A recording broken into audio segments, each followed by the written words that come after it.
morning and welcome to the Hawaii State Senate Committee on Commerce and Consumer Protection. This is our Wednesday, February 25th, 9:30 a.m. agenda in conference room 229 at the Hawaii State Capitol.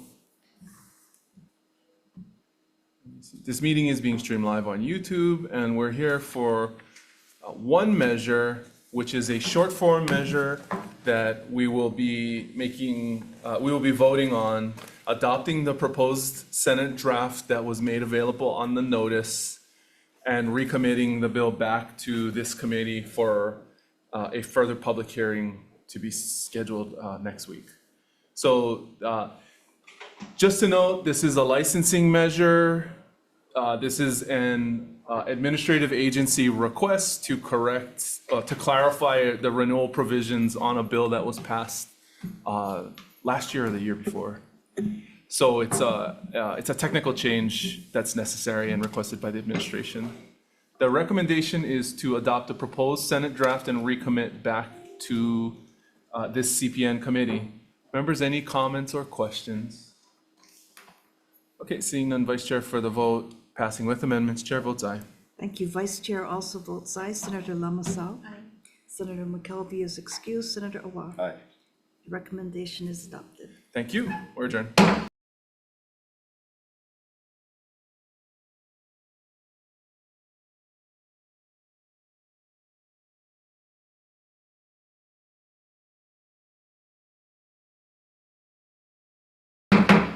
Okay, good morning and welcome. This is the Hawaii State Senate Committee on Commerce and Consumer Protection. This is our Wednesday, February 25th, 2026, 9:32 a.m. committee hearing agenda in conference room 229 at the Hawaii State Capitol. This meeting is being streamed live on YouTube, and if we need to abruptly end the feed because of technical difficulties, we will reconvene tomorrow, Thursday, February 26th, 2026 at 9:30 a.m. in this room 229. And a notice will be posted on the legislature's website. First up, we have SB 2876 relating to natural hair braiding. This measure exempts natural hair braiders from licensing requirements under certain conditions. First, we have the DCCA Board of Barbering and Cosmetology with comments. Oh, yeah, good morning. Good morning.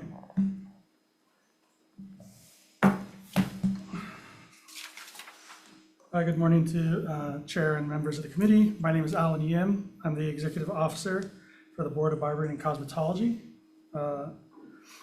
At its February 10th, 2026 meeting, the board reaffirmed its position that hair braiding falls within the scope of practice of cosmetologists, hairdressers, and barbers. However, because the training and examination requirements to natural hair braiding are minimal, the board determined that individuals who engage solely in hair braiding are not required to be licensed. The board also identified the following activities often associated with hair braiding are subject to licensure, which would be waxing, cleansing, cutting, singeing, coloring, trimming, shampooing, and relaxing. The board is concerned that exempting natural hair braiders from licensure will create a gap for consumer protection in respects to sanitation training and enforcement. The use of braiding devices with the practice of natural hair braiding may present health and safety risks if proper sanitation standards are not followed. If natural hair braiders are exempted under this bill, the board will have limited authority to enforce consumer safety requirements related to these services. As was brought up in the hearing yesterday with the House, there was a mention of if the board could look into providing or identifying safety for courses online or through in person that could make up for these risks. And I'll be bringing that to the board to identify and put forward to the committee as well. Okay. Yes. Thank you for the opportunity. Thank you very much. We have the Grassroots Institute of Hawaii in support. We have the Institute for Justice in support online. Okay, and we also have Connor Morris from the Knee Regulatory Research Center of West Virginia University with comments. Is there anyone else who would like to testify on this measure? Members, any questions? Okay, we'll move on. Thank you very much. Next measure is SB 2950 relating to insurance. This measure authorizes captive insurance companies to underwrite, reinsure, or otherwise assume catastrophic property and casualty risks, subject to the approval and continuing supervision of the insurance commissioner. First up, the DCCA Insurance Division in opposition online. Good morning. Aloha, Chair, Vice Chair, members of the committee. Matt Sujimura on behalf of the Insurance Division. We will stand on our written testimony in opposition, but happy to answer questions. Thank you. Thank you very much. Jackie Keefe in support online. Okay, and written comments from Paul Shimamoto. Sorry, I'm here. Okay, good morning. Sorry, aloha, good morning, Chair, Vice Chair, members of the committee. Quick introduction, so I am going to be testifying on the next 4 bills as well. So to give you an overview, my name's Jackie Keefe. I have been an advocate for fire survivors in various capacities over the past 30 months. So I have witnessed a lot of the challenges that folks have come across. And I'm really disappointed to see that DCCA is in opposition to this bill because our homeowners have been fighting tooth and nail for everything that they get this whole time. So this bill authorizes insurance providers to operate in areas that they otherwise might not choose to. So basically it's protecting places that are subject to disaster. So it's protecting things like Lahaina's disaster. It's protecting folks that live in areas like Volcano. And I just think that it's really important to consider this measure. And I know that Sherry Peterson has been working really closely with you folks over the past couple of years, really trying to get these bills written in a way that that suits what everyone wants to see and what would really protect our homeowners. So I just ask that you please pass this bill, and I'm available for questions. Thanks. Thank you very much. That's all the testimony we've received. Is there anyone else who would like to testify on this measure? Okay, members, questions? Vice Chair? I guess ask Mr. Kimura to return from Matt? DCCA. Yes, Vice Chair. Okay, we had previously heard legislation or heard, I guess, testimonies and legislation which seemed to indicate that the department's position was that, the current captive statute allows for coverage in this arena. So, I was under the impression that Senate Bill 2950 was really trying to help make that possible for those types of categories of property casualty residents and, say, condo owners, for example, who were having difficulty in obtaining affordable insurance, as we went through a very unstable period. It just seems sort of inconsistent in a way that on one hand, your department is kind of saying that we already have the capacity or the capability to offer this kind of assistance. And then this bill, which is seeking to actually, expressly authorize it, is something that your department is opposing. Where do you see the current, I guess, statutory framework as providing avenues for consumers to pursue? Yeah, Vice Chair, thank you for the question. I have to admit, so I believe our head of our captive branch is trying to jump into the Zoom. He was actually intending to testify on this bill as he has more of the background knowledge for the substantive knowledge for that. So unfortunately, I'm not able to answer your question at this moment, but I can definitely get back to you on that.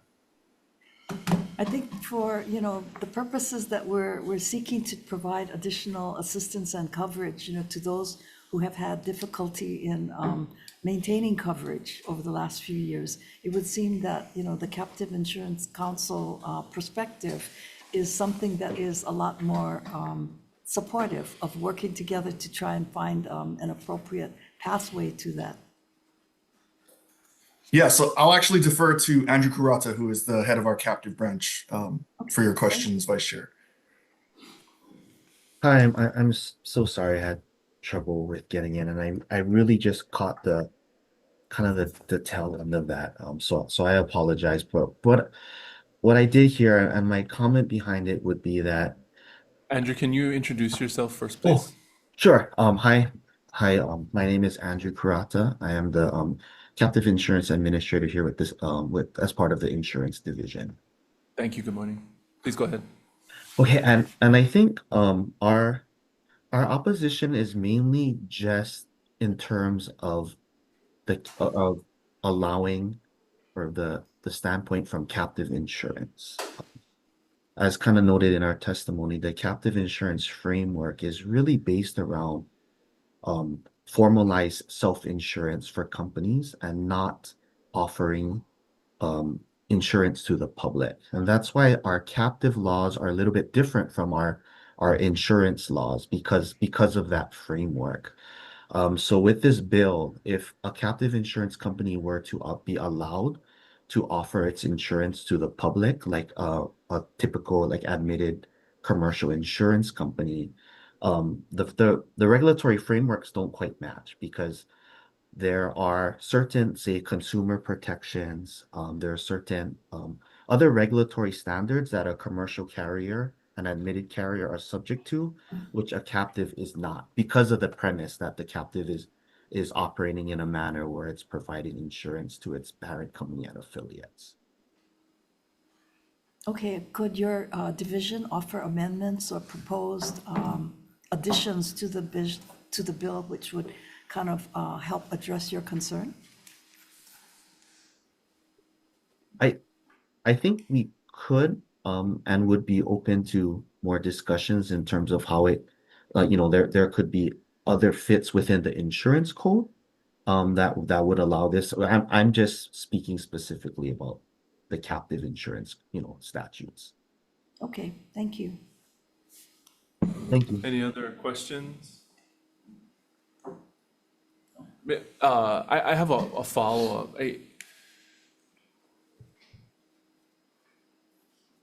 I'm not totally sure what we're talking about here in terms of amendments. I mean, are there specific requirements that you would desire or have in mind if a captive elects to submit itself to the regulated market? Apart from what's required of any other property casualty insurer? I think when we're talking about solutions for the public market, it would dramatically change, having captives be part of that solution would dramatically change the overall just frameworks of how captive insurance operates. So I think this is in terms of maybe solutions and other ways of I guess supporting this issue would be something that I think we would need to I would need to discuss with, say, the insurance commissioner and the insurance as a whole. And I may be speaking I'm speaking outside of captives, which is not really my specialty, I would say, or I guess where I work with, but my understanding is there are things like, say, like the Hawaii Hurricane Relief Fund, right? And the actions that were done with that this past year that provide are outside of the captive area that might be helping to provide solutions in this area. So but in terms of captives itself, that would be it's very difficult. It would really be a dramatic shift of what captive insurance laws are and how they operate if we were to make a bill that allows a captive to cover the public. Okay, thank you. Any questions?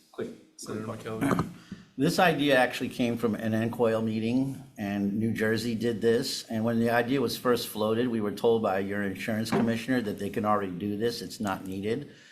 But we just wanted to clarify in law that if they so choose to desire to do it, that it's definitely allowed. And so that's what the genesis of the bill came from. So it's just so you know. And the idea is to try to see and create a regulatory framework for if captains decide to enter and be a part of the solution, they could do so. That's kind of the gist, just so you know the background a little bit. Okay, anyway, thanks, Chair, appreciate that. Any other questions, members? Okay, if not, thank you very much. We'll move on to SB 2951 relating to insurance proceeds. This measure requires mortgage servicers to comply with certain requirements regarding the disbursement of insurance proceeds for residential real estate that has been destroyed or damaged. DCCA Division of Financial Institutions, Dwight Young with comments online. Good morning. Members of the committee, Dwight Young, Commissioner of Financial Institutions. We stand on our written testimony. I'm here if you guys have any questions.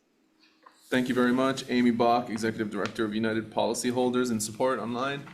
Not present, Chair. Thank you. Tiffany Yajima for the Hawaii Bankers Association with comments. Excuse me. Oh, I'm sorry. I'm sorry. I'm not Amy Bach. I'm Sherry Peterson here to testify on behalf of United Policyholders for this bill, if I may do so. Okay, go ahead, please. Good morning. Okay, so good morning, Chair, Vice Chair, and members of the committee, and thank you for the opportunity to testify this morning. Just by way of quick introduction, I'm Sherry Peterson, and for the last 2 years, I've been working as an Equal Justice Fellow and as the Roadmap to Recovery Liaison for United Policyholders. In that capacity, I've held many workshops and worked with many of the nonprofits on helping insureds during the rebuild process. I have been working directly with wildfire survivors. This bill is incredibly important to the survivors in this disaster and in any future disaster, as many of them have had to sign their insurance proceeds over to mortgage companies who've been holding those proceeds and not paying interest on those.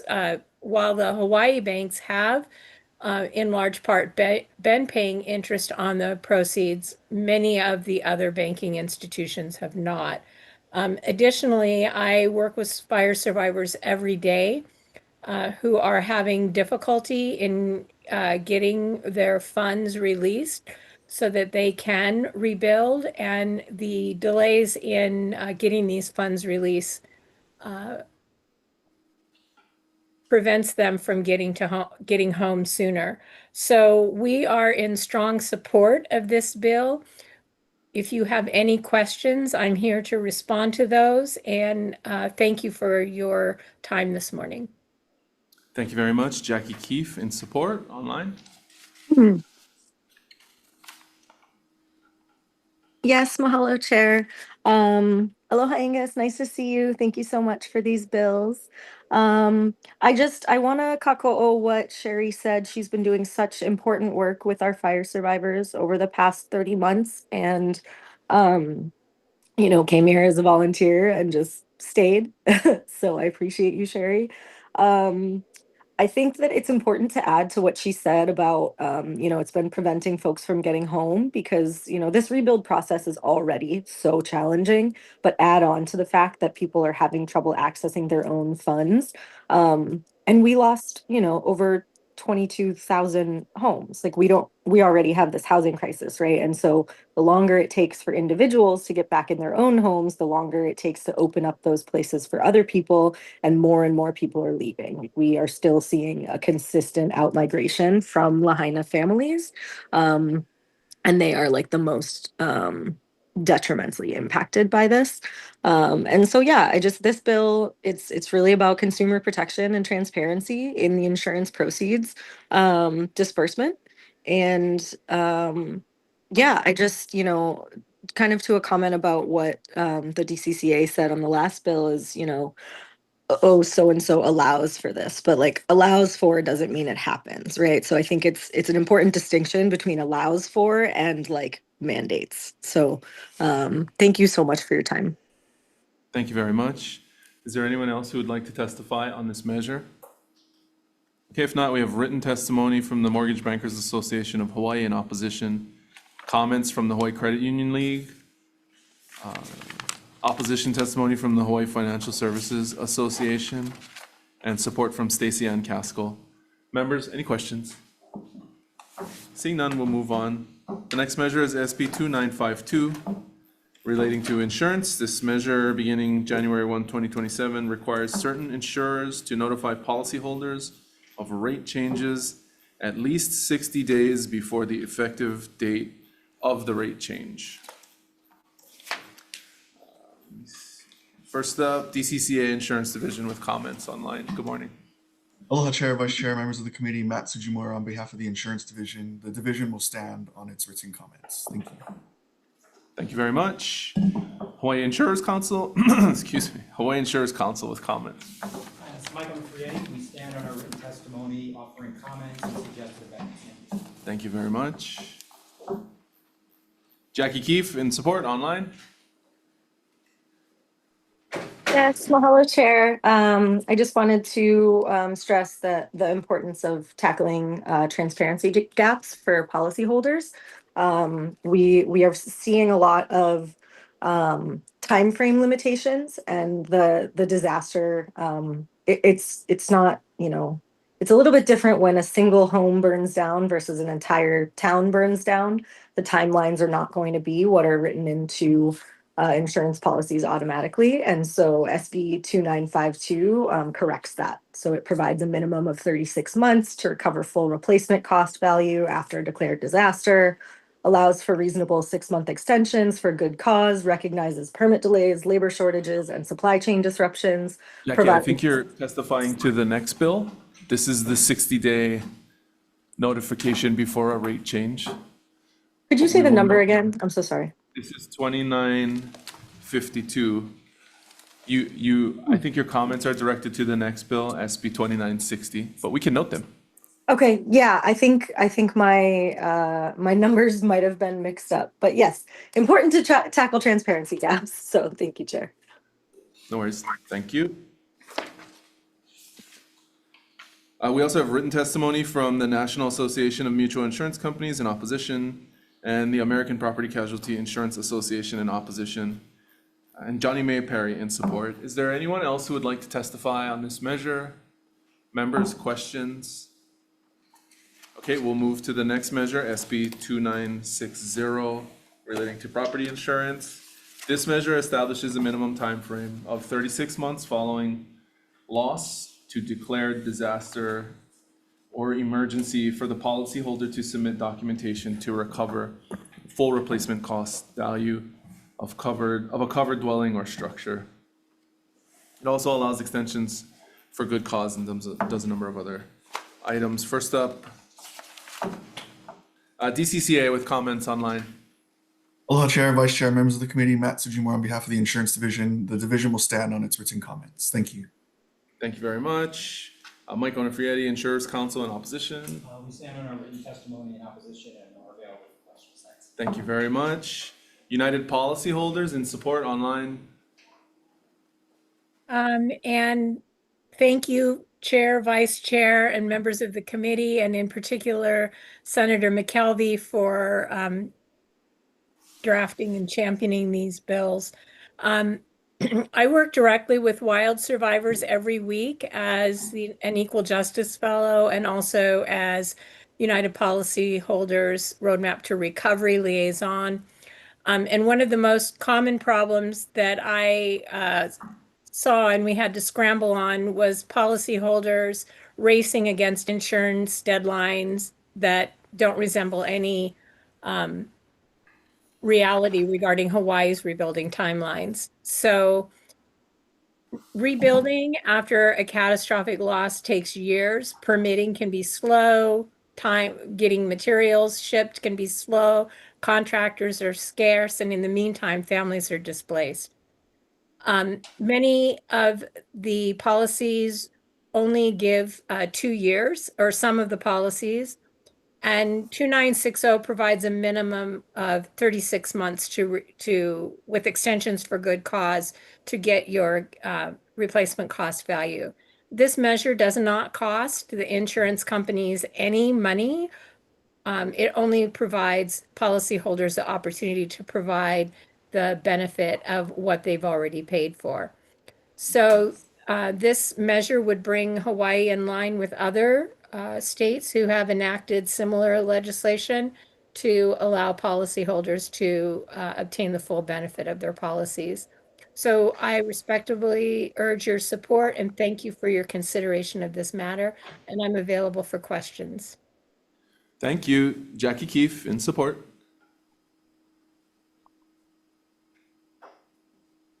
Yes, mahalo, Chair. And you're correct. I went back and reread the things. And I did have some numbers wrong, but kind of just kako'oing what Sherry just shared, but also really want to express my concern that DCCA is opposed to a lot of these bills. They're supposed to be in charge of protecting us as consumers, and that's exactly what these bills were written to do. And so I just ask that I'm here in support of all of these bills. So I really respectfully urge with this bill as well as the others that I've testified on to please pass these bills to protect our community. Unfortunately, we know that Lahaina is not going to be the only disaster that we see, so we need to be prepared. Thank you very much. Is there anyone else who would like to testify on this measure?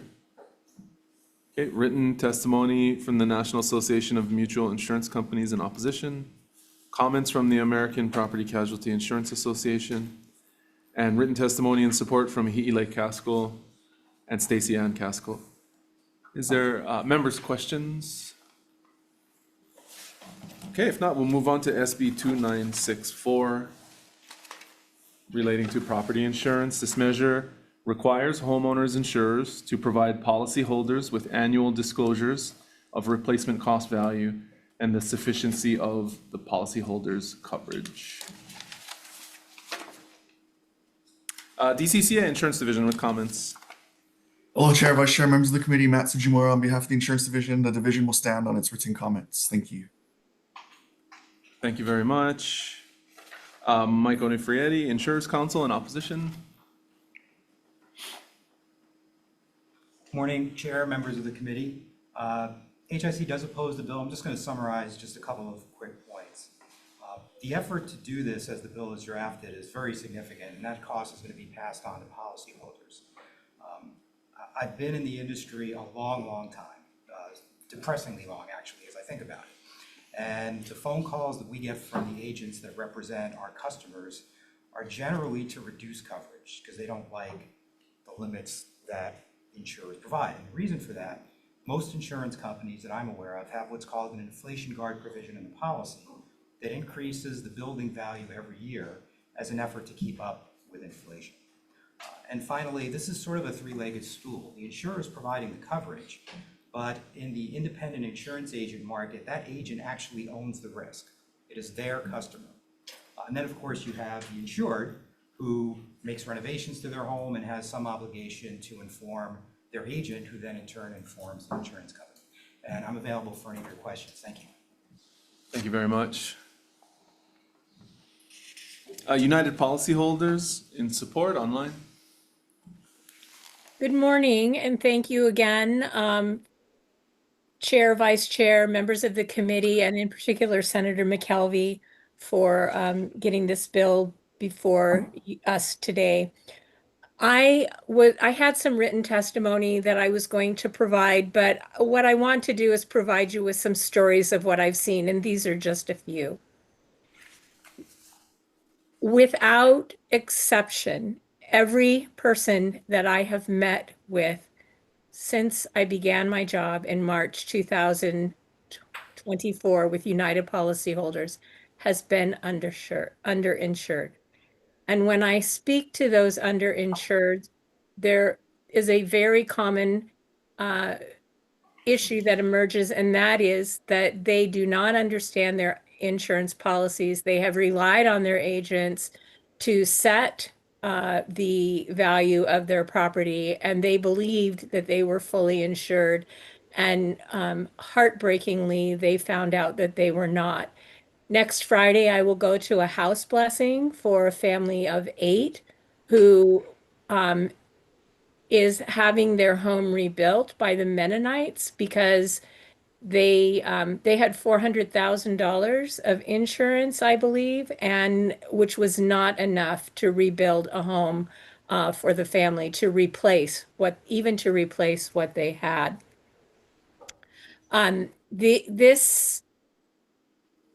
The underinsurance has been such a prevalent problem in this disaster, and it will be in future disasters unless this measure is adopted and insurance agents and companies are tasked with allowing insureds and informing them about the actual cost to replace their property. So thank you, and I'm here for any questions. Thank you very much. Jackie Keefe, in support. Aloha, Chair. Yes, thank you so much. I just once again want to say that we have been working directly with fire survivors for the past 30 months. And so while I understand the perspective of the folks who are saying, generally this is what we see, but we are seeing these things on an individual basis, and we are watching it impact our fire survivors who have deep-seated trauma that they have been unable to address. And housing instability is one of the things that makes it incredibly difficult for you to actually cope with your trauma. And that is what our entire community has been experiencing, for one. And then I also just wanted to say that I understand that it is on the individual agents, the liability is on them. But I also understand that I think the way that those formulas are set up don't necessarily reflect reality. And I think that is why Sherry with United Policyholders has written this to be more specific so that people are understanding, am I fully covered were something to happen? Because even if what they're typically seeing in the insurance companies is people like dropping their coverage, I think that is a cost thing. That doesn't necessarily mean that they have any understanding of like what is actually covered if a disaster happens. And while it is the individual policyholder's responsibility to contact their insurance company, I know someone who had done a ton of renovations on their house, and they literally had the insurance people coming out August 9th. So they lost hundreds of $1,000s in value, even though they were doing the correct steps to be able, like they were following how you're supposed to do things, and they still got screwed. And so I just think Thank it's you very really, much. thank you so much. Thank you. Is there anyone else who would like to testify on this measure? Okay, again, we have opposition from the National Association of Mutual Insurance Companies, opposition from the American Property Casualty Insurance Association, and written testimony and support from Hi'ile and Stacey Ann Casco.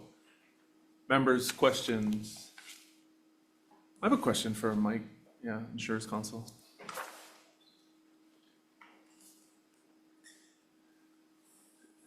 If I'm not mistaken, the sort of minimum amount of insurance you need to carry, if you elect, well, the minimum amount of insurance that a homeowner needs to carry is the amount that the bank requires, which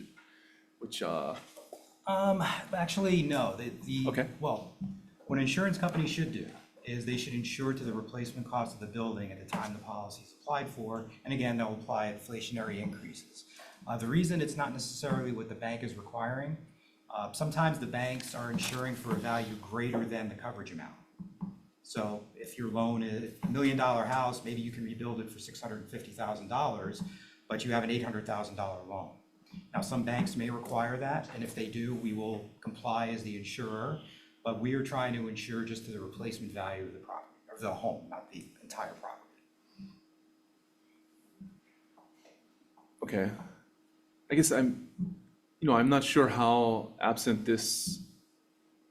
absent a concept like the one in this measure, we could address this issue. And I haven't seen the specific data on it, but the anecdotal data that the anecdotal stories we've gotten are, I mean, they line pretty closely with Ms. Peterson's experience, that most likely if you have homeowners insurance, you're not appropriately covered to actually replace the value of the home. So I guess how else are we supposed to try to address that concern? It's a difficult question. I can speak for my company.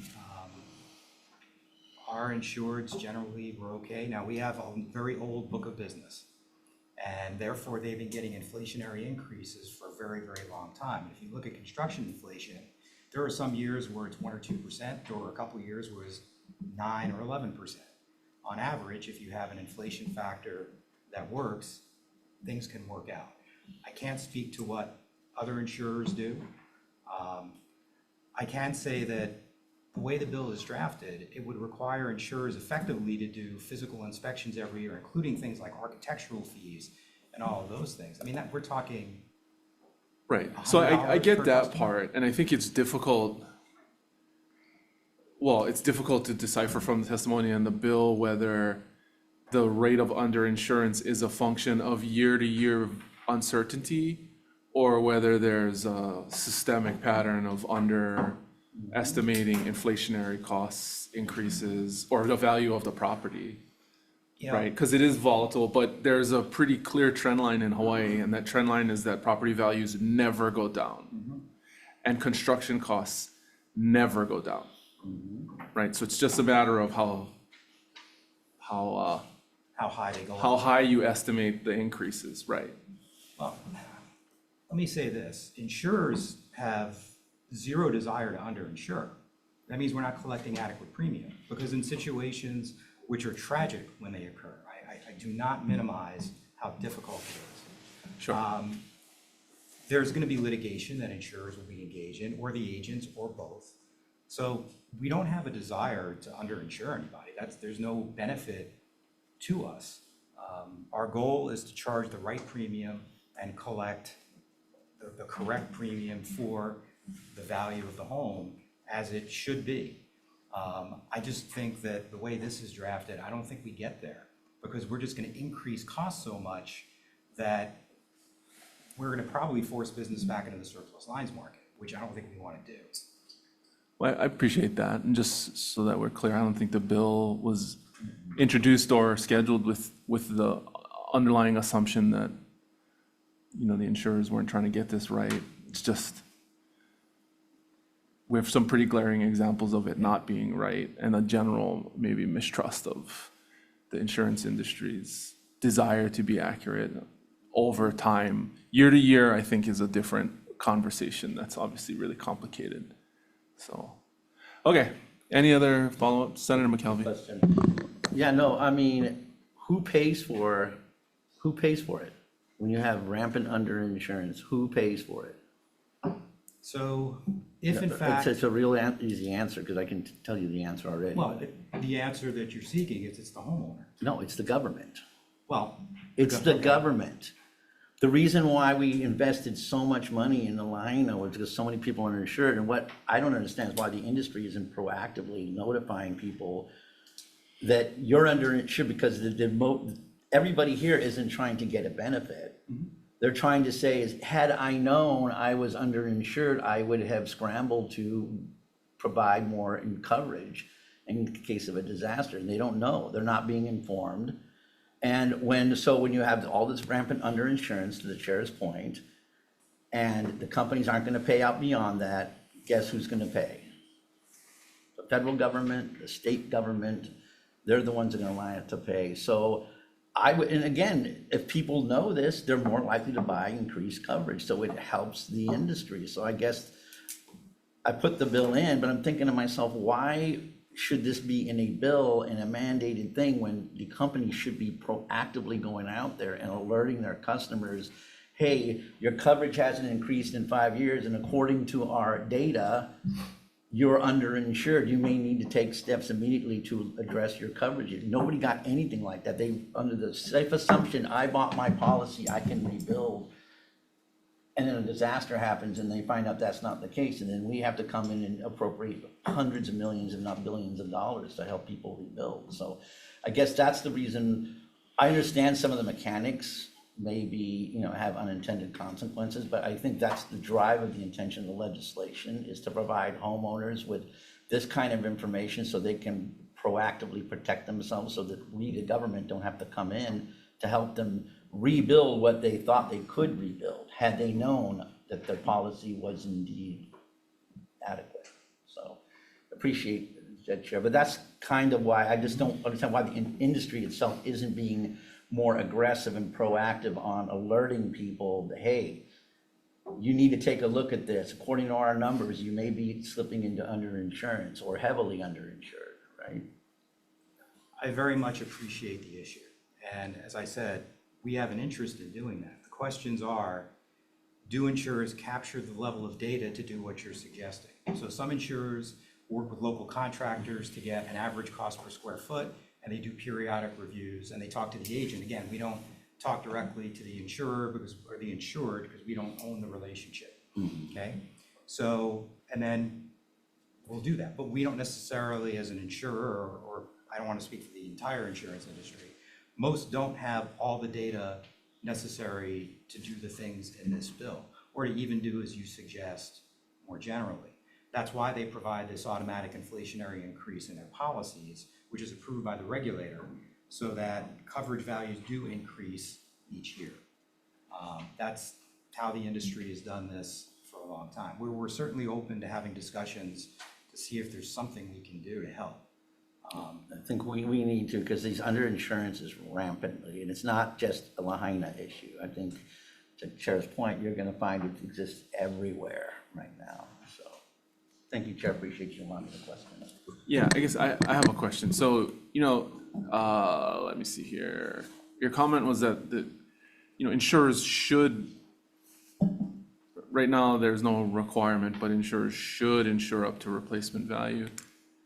It does seem like, aside from the standard inflationary cost adjustment, the other point in which there is typically a demonstrated increase in coverage happens when people refi, and that usually happens because the value of the property is reassessed via an appraisal that's required by the bank, in order to get approval for the refi. Aside from the standard inflationary cost adjustment, when as a best practice do insurers, is there some sort of threshold or internal flag when, absent an appraisal, when it becomes clear that there's a significant gap between what the replacement cost value is and the coverage is? Also, we don't have eyes on the refi process and those sorts of things. So when that does occur, typically the insured will talk to their agent and says, hey, we refied, we got this appraisal from the bank that says our house is worth X. I mean, the loan officers almost always will recommend an increase Right. to cover the appraised value, different changes, And right? so that insured then has that information. The agent doesn't as yet, until the insured has a conversation with the agent, and the agent has a conversation with the insurer.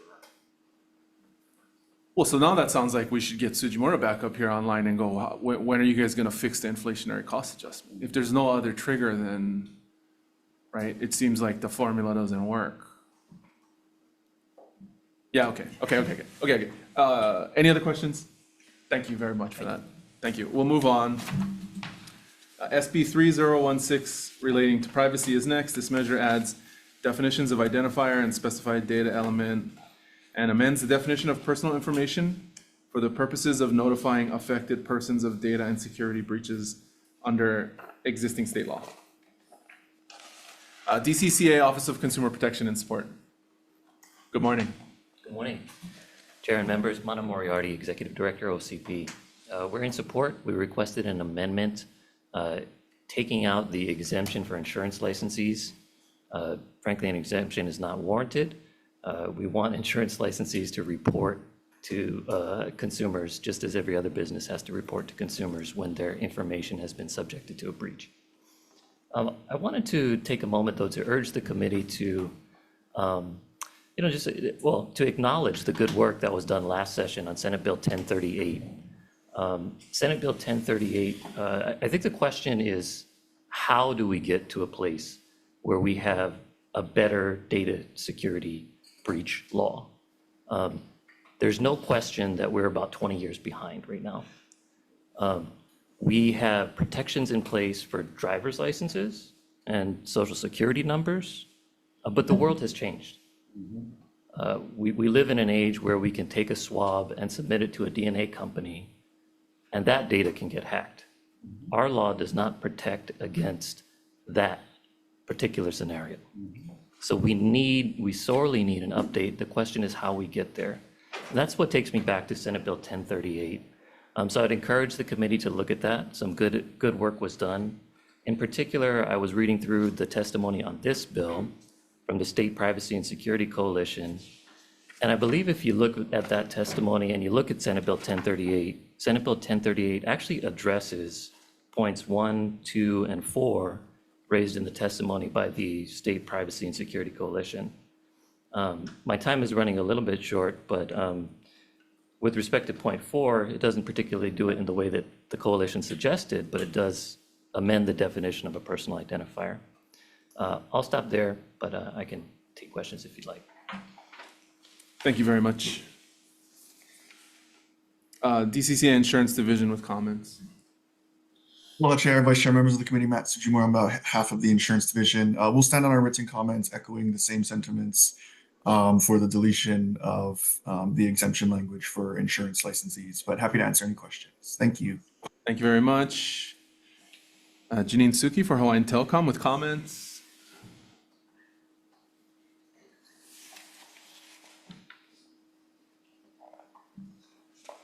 Aloha, Chair, Vice Chair, and members of the committee. I'm here to respectfully request a clarifying amendment to ensure the bill does not create duplicative or conflicting requirements for telecommunications carriers that are already regulated under the federal CPNI rules. And we have offered some language for the committee's consideration regarding this amendment, and I'm available for any questions if you have any. Thanks. Thank you very much.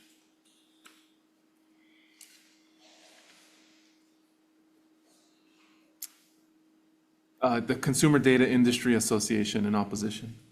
Thanks, Chair. We'll stand on our testimony. Thank you very much. Thank you for standing on your testimony. Hawaii Bankers Association also has comments. We will stand on our written testimony with comments requesting an amendment. Thank you. Thank you very much. We also have written testimony from the State Privacy and Security Coalition, Johnny May. That was in opposition. And then supporting testimony from Michael Older and Johnny May Perry. Is there anyone else who would like to testify on this measure? Members, questions? Okay, seeing none, we will move on to the last measure on this agenda, SB 3255, relating to currency. This measure requires retail merchants to accept cash payments in-person transactions. First up, Lauren Zerbel, Hawaii Food Industry Association with comments. Thank you, Chair, Vice Chair. We have comments on this measure. We are actually in opposition to mandating cash payments because it can require additional staffing and requirements that some startups don't have. And we were wondering if you'd be willing to insert a different measure that this title would allow for, because we didn't get it passed in the House. But I don't know if you're aware, the federal government has stopped printing the penny, and it's created a lot of issues with rounding because they did not provide guidance on how we can legally round a tender. We have a shortage of pennies now, so we can't provide correct change. This House bill that I was recommending we use would allow us to round up and down. So it would sort of solve this penny shortage crisis that we have, which is actually becoming kind of significant. We have asked many times for guidance from the federal government, and we have not received it. So it's actually kind of becoming a big problem at this point. So thank you very much for the opportunity to testify. Thank you. We also have comments from the retail merchants of Hawaii online? Not present, Chair. Thank you very much. Written testimony from Laura Iano in support, Johnny May Perry in support, comments from Richard McClellan. Supporting testimony from the following individuals: Emily Mossman, Marie Mossman, Angela Matsumoto, Penelope McKenzie, and Blaine De Ramos. Is there anyone else who would like to testify? Okay, members, questions? Lauren, I have your testimony is depressing. Yes, it is. This is a bummer. I happened to find myself in the UK last year, and you cannot use cash to buy food in England. You cannot. They do not accept it. And it's, I don't know, some people would consider it scary. I just think it's depressing. I'm very sensitive to your comments about the small food businesses, because these are mostly local people that are just starting out, or where the food establishment is their entire life. And so those are the last people that we want to hurt. But this is depressing. Is there perhaps a threshold in which this might make sense for larger establishments? I mean, we have plenty of people in the community that are unbanked. We have whole sections of even on this island, we have whole swaths of the community where a bank is not within walking distance, and is difficult to access even by public transportation. And so if people don't have a debit card, and we move to this world where nobody accepts cash, then those folks will be required to go to the government for assistance, right? And that's the concern. I mean, most people prefer cash because then you don't have to pay those huge transaction fees. That part too. But yeah, I mean, we put on Made in Hawaii Festival, right? We try not to accept cash because we have to have armed guards if you have over a certain amount of cash, and it creates problems with like people stealing, or you don't know what's going to happen with that, or it being mismanaged and misplaced. So cash is great, but it also presents significant challenges. Depending on what kind of business you operate, we ended up accepting cash. We do accept cash actually in very limited circumstances, but yeah, I mean, I can't give you like a specific dollar amount and like what, this penny rounding thing is a serious problem though. So if you could, put that language in there. Yeah. Saw it, noted, thank you. Members, any? I mean, if you can focus on the cash part, I hear you on the penny thing, that's a totally separate thing. This is just, I get the burden that some businesses, but cash is cash, like denying it, I don't see how we can even be arguing it. So I get the penny thing, but this there's gotta be, I'm surprised there's opposition to this. I'm sure that most of our members do accept cash. We mostly just wanted the penny language put in there was our main point. Yeah. Right. And then because you came in person, now we're asking you all kind of questions. Yeah. So. Yeah. I would have rather heard the retail merchants, but. Yeah. I mean, here's the thing, a lot of your merchants will charge the consumer a percentage for using their credit cards or debit cards. They don't charge the consumer, they eat it, but that's No, what they drives don't. up the cost of the I can think of groceries, a whole honestly. bunch of places where they It's don't eat illegal it. to pass it on a lot of the times. I mean, so basically the cash price is almost always in grocery stores the same as the credit card price, but credit cards are charging 2 to 4%. I'm talking about the small food vendors, not the big grocery stores. Same difference. I mean, I'm not gonna put them out there, but I can give you 100 businesses where if you go in there, can I use cash? Oh, great, let me take the 3% off.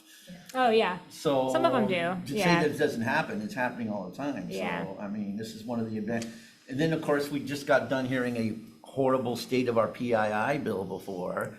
Enforcing everybody to do digital creates all sorts of interesting tracking and cybersecurity issues, especially with a state with the worst PII in the United States. Yeah.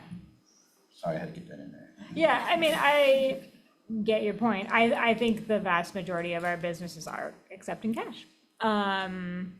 But we are having trouble accepting cash now because we don't have proper rounding. Drop down. Yeah. Sorry. Again, noted from your testimony. Thank you. Yeah. Are any other questions? Okay, seeing none. Thank you for Thank coming you. up here and enduring that. That's all the testimony and all the questions, so we will recess for decision-making.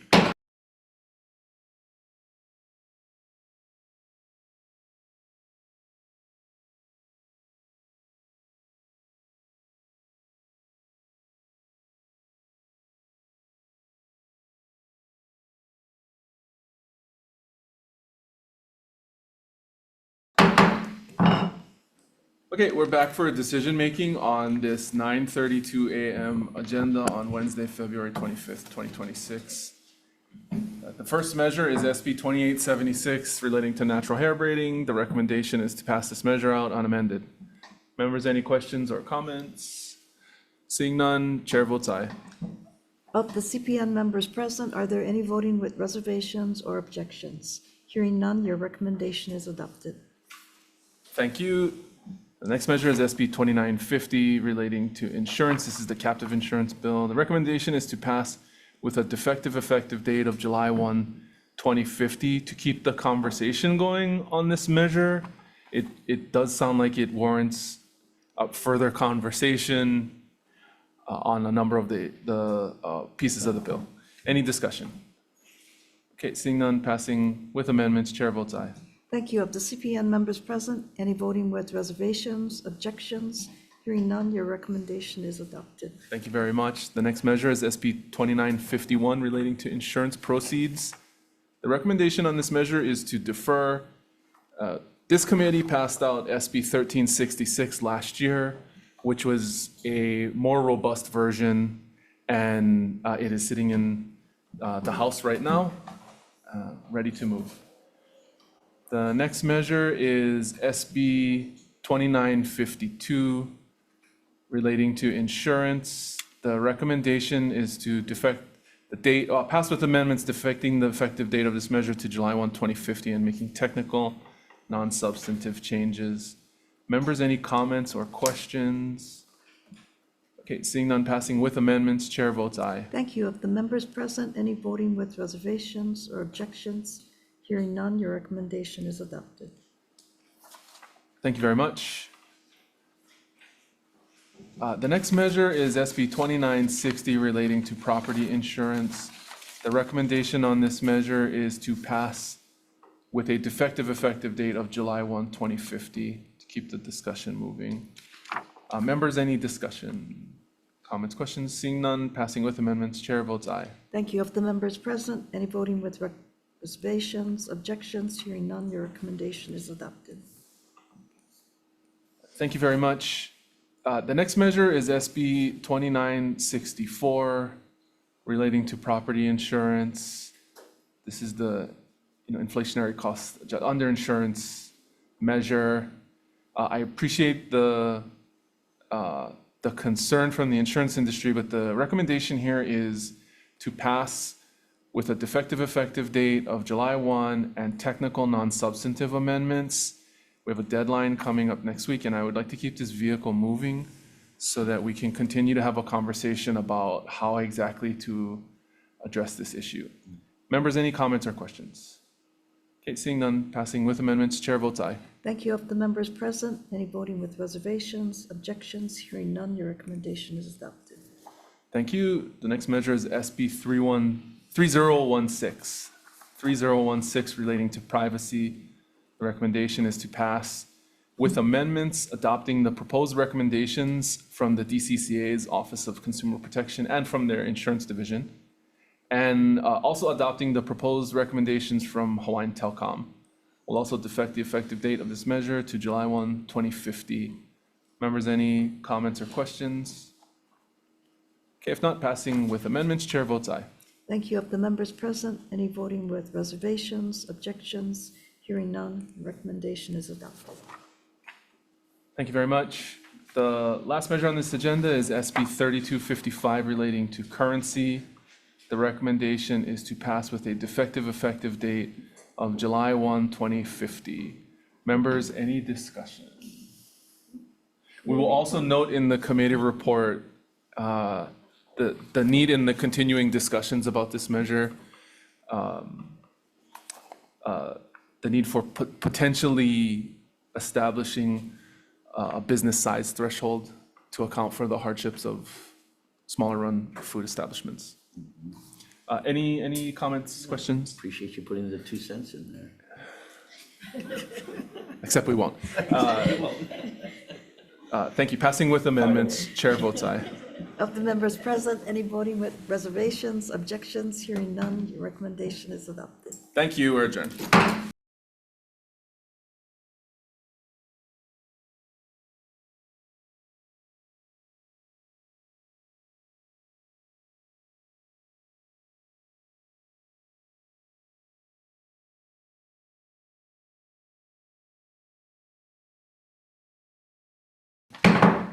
Okay, convening this 9:45 a.m. Wednesday, February 25th, 2026.